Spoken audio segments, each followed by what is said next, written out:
over Tuesday's homework. So this was composition of functions, and as I said, today we're not going to move on to new notes. I just want you to do more practice with this. So you might find it useful to have split up the videos and be watching them in parts and maybe doing this homework together with this video, whatever suits you guys best. So again, we're given the definitions of two functions, f and g, like this. And the first thing we're asked is to find f of 3. So this means I replace x with 3 in the definition of f. So that gives me 10 when I calculate that. So hopefully that was straightforward enough. That's just our basic application of function definitions. Then for part 2, we were asked to find g of f of 3. So written like that. It's not the most common way of writing it. So this can also be written as g after f of 3 or g of f of 3. So all three of those notations mean exactly the same thing. This is my preference because it reminds us that you do the f first. It's g after f. So f happens first. So you always work from the inside out, which means that you first find f of 3. Well, we've done that. And then you plug this answer into g. So we're going to find g of 10. So that is 2 times 10 minus 1, which is 19. So you do the closest function to the value first, to the x value first. Or you work from the inside to the outside. Right, and hopefully you got that from the notes, but sometimes it becomes a little bit clearer when we do a few more examples. Part 3, then, we were asked to find g of 3. So that means I'm using the function definition of g, which is 2x minus 1, and I'm filling in 3 for x, and that gives me 5 when I calculate that. Part 4, we're asked to find f after g of 3.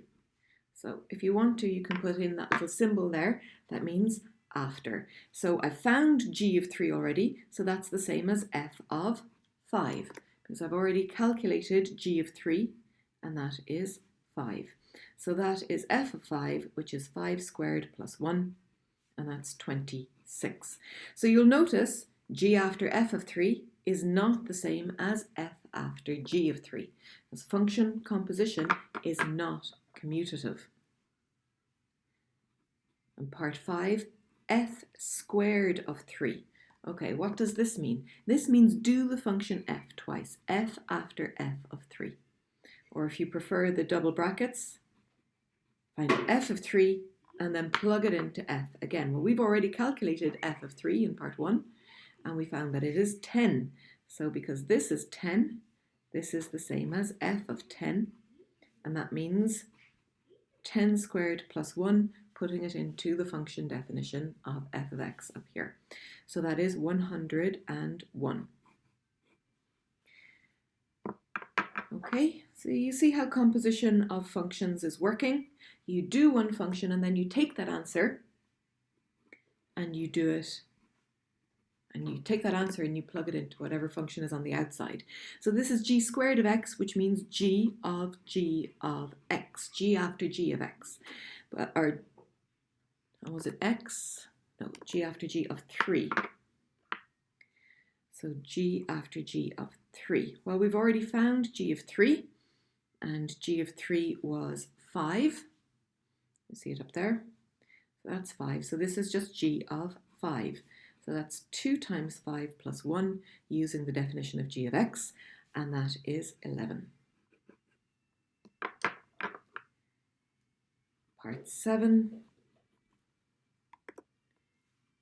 we need to find g after f of minus 4. That's one set of brackets. So I much prefer to write these either with double brackets or with our after notation.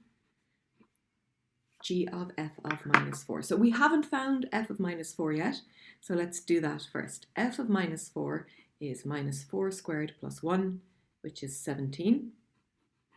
So g of f of minus 4 is g of 17, which is 2 times 17 plus 1, and that is 35.